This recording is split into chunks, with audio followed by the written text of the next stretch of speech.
E eu trago essa imagem aí bem interessante, que a gente vê várias pessoas de mão fechada, né? Levantado como se fosse a luta, né? Então a gente vai observar bem, vai estudar um pouco sobre o que é os movimentos sociais e o que foi o movimento operário, que existe até hoje, sindicatos. Movimento operário.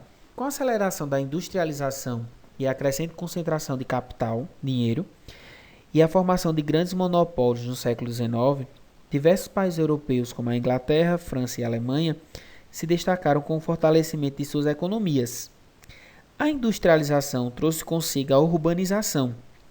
As grandes cidades não cheiravam mais a cavalo, decorrente da grande quantidade de charretes que circulavam nas cidades, mas sim a fumaça do óleo, com a introdução dos automóveis no final do século XIX. Assim, uma rápida e desorganizada urbanização se acentuou na Europa. A gente está falando do êxodo rural, né? As pessoas saíram do campo e vão para as cidades, principalmente com um novo cenário. As indústrias é que vai começar a empregar. Até então eram os camponeses, era a terra, e a gente vai surgir aí as fábricas, o chão da fábrica, que vai começar a dar um novo emprego a essa população. Que é interessante para a gente ter esse movimento da cidade de Toritama, né? Quantas pessoas não vêm de fora para trabalhar em Toritama? Por causa da indústria, cada vez aumenta. Então a gente observa bem isso na nossa cidade. E como ela vai crescer desordenada, né? Vocês são muito novos, mas a década de 90 foi a década que Toritama mais cresceu. Então a gente observa até hoje essa falta de estrutura. Por quê? Porque cresceu muito rápido, de forma que não deu para se organizar essa urbanização da cidade. Aos poucos é que está sendo transformado, né? Isso com estudos, o crescimento não está tão mais rápido, agressivo como foi no início da década de 90. A partir da ascensão do sistema capitalista, a industrialização, formação de mercados, campos, comércio, ocorreu a ascensão de uma nova classe social, que é os operários, isto é, os trabalhadores das indústrias capitalistas. Consequentemente, surgiram as relações sociais entre os donos das fábricas, que a gente vai chamar de exploradores, e os trabalhadores das fábricas, os explorados, que permeavam o dia a dia das indústrias. Okay? Dessas relações, nem um pouco amistosas entre capitalistas e trabalhadores, surgiram na Inglaterra dois movimentos, os ludistas e os cartistas, que tinham um objetivo em comum: encontrar soluções para os problemas enfrentados pelos operários, principalmente o desemprego, decorrente da introdução das fábricas de máquinas que substituíram diversas forças de trabalho humano. Tanto ludistas quanto cartistas reivindicavam, através de ações como a quebra das maquinarias das indústrias, o retorno ao emprego dos trabalhadores desempregados. É interessante a gente fazer um contraponto aí bem atual, né? É a gente pensar que quando a gente fala de explorados, por exemplo, eu coloco o cós de uma calça por 50 centavos. Será que meu trabalho não tem um valor maior? Será que eu não poderia dizer que ele vale dois reais no lugar de 50 centavos? Eu prego um bolso por 20 centavos. Será que o meu trabalho ele não vale mais do que 20 centavos? Por isso que a gente fala um pouco de explorar, de explorador e quem é explorado. É isso. Como a máquina também estava substituindo o homem.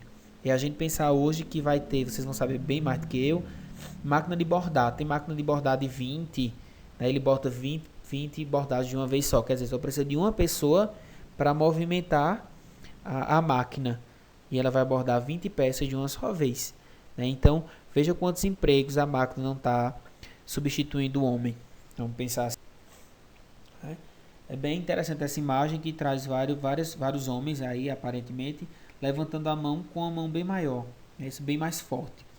Outra forma de reivindicação operária que não surtiu tanto efeito foi a tentativa de alcançar melhores condições de trabalho, solicitando-as ao governo. Geralmente o poder público não atendia a essas reivindicações, pois o próprio governo era dono de indústrias. Então, se eu vou me preocupar com uma fábrica maior, com uma fábrica melhor, com a questão de uma água potável para o meu funcionário, a questão da iluminação, isso vai ser gastos. E para o capital, ele tem que lucrar o máximo em cima do operário, em cima do trabalhador. Então, se era gasto para ele, ele não quer fazer. É isso? Aí tem outras imagens, né? Isso aí já é camponês, no caso que a gente vê enxada, machado, né? Isso. Com o decorrer das décadas, o capitalismo foi agregando novas feições. A sociedade passou por crescentes transformações e, assim, os operários necessitavam articular novas formas de lutar por suas causas. Dessa maneira, surgiram os movimentos sociais, a partir da organização dos trabalhadores, da junção dos trabalhadores. Os principais movimentos socialistas que surgiram no século XIX foram o anarquismo e o comunismo.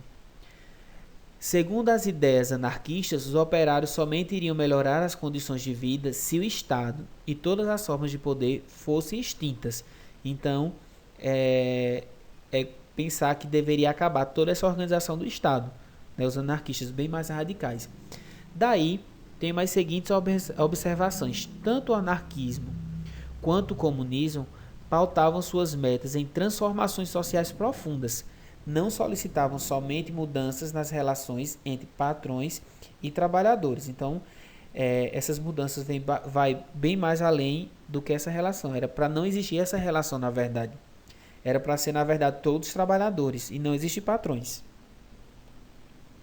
Os anarquistas acreditavam que toda forma de exploração dos seres humanos teria um fim a partir do movimento em que a sociedade se organizasse sem autoridade, sem gestores, sem escola, sem polícia, ou seja, sem quaisquer outras instituições estatais. Então é uma forma bastante radical. Concordam comigo? Já para os comunistas, a situação de exploração capitalista acabaria somente quando os operários assumissem o poder estatal, ou seja, o controle do Estado, e todos, nesse caso, se tornassem trabalhadores.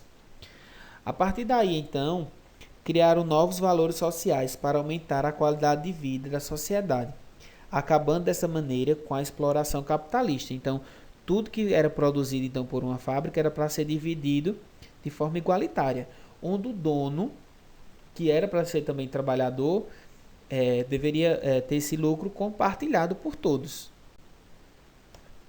Concordam com isso? Queria muito que essa aula fosse presencial para a gente discutir bastante. Aí eu trago uma imagem, né, de dois autores, Engel e Marx, que é o que mais falam dessa questão trabalhista, desse movimento operário.